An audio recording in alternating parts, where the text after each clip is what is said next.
Bye-bye bullets. Some retailers report ammunition is in short supply in southeastern Wisconsin. There's a shortage of ammunition. A local ammo reseller says demand is so high right now for reloaded ammunition that the backlog could affect law enforcement training in the coming months. Fox 5's Tony Thomas has our story. Tony?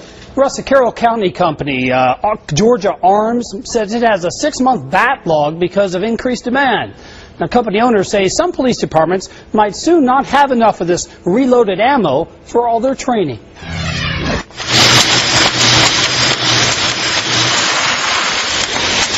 Workers at Georgia Arms reload and then resell millions of spent casings every year. But there's a demand, they say, for so much more. If I didn't have another order beyond today, it would take me 6 months to catch up. Yeah, your employees are working around the clock. Around the clock, yep. 18 to 24 hours a day. Have you ever seen it like this? Y2K, but this is worse. And we're still months behind. Owner Larry Haney says demands of the war effort and increased demands by civilians who say they're worried about possible changes in national gun policies are just some of the reasons for the boom. A boom, he says, that is starting to affect your local lawmen. Training, he says, is being adjusted or trimmed in some cases because of the tight ammo supply. The impact on law enforcement is tremendous. Training ammunition is tough to come by, and it's expensive. Some police and sheriff's agencies we spoke with say they buy enough in advance they've yet to feel the effect. Others say they're watching the situation, realizing a problem looms. Here in Douglas County, sheriff's commanders say they used to use as much as 200,000 rounds of ammunition every year. Now, because of supply and mainly budget concerns, they've cut that in half and now train only twice a year. Get your orders in early because, you know, we're months behind.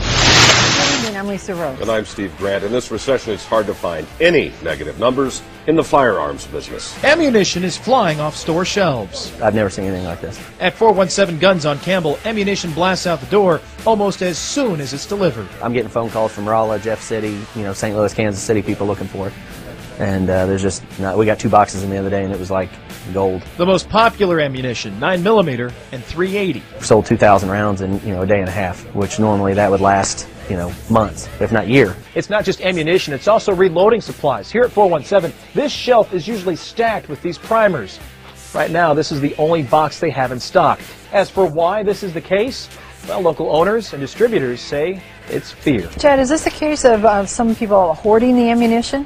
It is. In some of the shops that we've spoken with, it seems as if somebody will come in to go to the range. Instead of buying 1 box of ammunition, they might come in and buy 4 boxes or 5 if they can, with the fear of a possible taxation down the road. So they're taking this all and going home. The other side of that coin, though, also is some ammunition is only made in some parts of the year, not year-round. So, of course, what used to get them by for a full year is now running short, and they're trying to play catch-up. It's a bullet shortage in the state of Minnesota. Area gun shops are running low or running out of ammunition.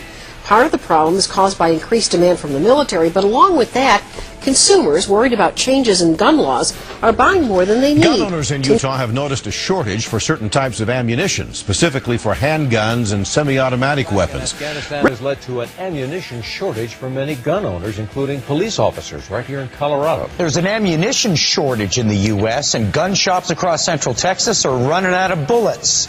Fox 7's Rudy Koski live downtown with what's causing the problem. Rudy. Hi, Mike. I'm told that this problem has been percolating for about 2 years now, and what we're seeing is a new spike in this problem.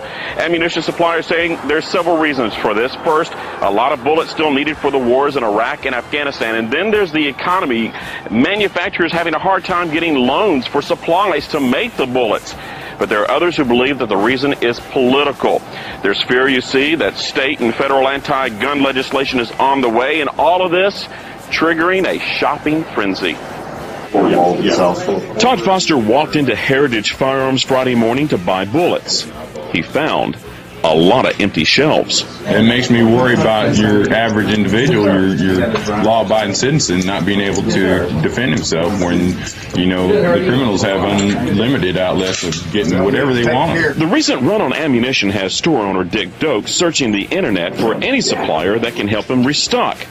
he hasn't had much luck. Demand's gone through the roof, and the supply has fallen through the basement. Doak and others like him say the problem started after the election of President Barack Obama.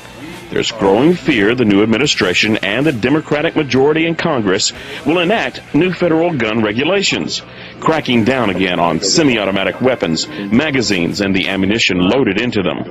That fear triggering a nationwide case of mass buying and hoarding. So whatever goes out the door, we may not be able to have tomorrow. This shortage is not only affecting the average gun owner, competitive shooters, as well as law enforcement officers. They're having a difficult time getting reloaded. And if you can find the bullets, you're going to pay for the bullets. For example, this is a 9mm shell. A box of 50 last year costing about $8. Now, if you can find the same box, it's going to cost $15. The ability to buy ammunition is a backdoor saying that we can't bear arms. And with the boxes of ammo she was able to buy, Marguson left the store with an eye on Washington and a tight grip on her guns. Now, according to a spokesperson with an ammunition manufacturer company locally here, production may not catch up with demand until 2010, and that's late 2010 at best.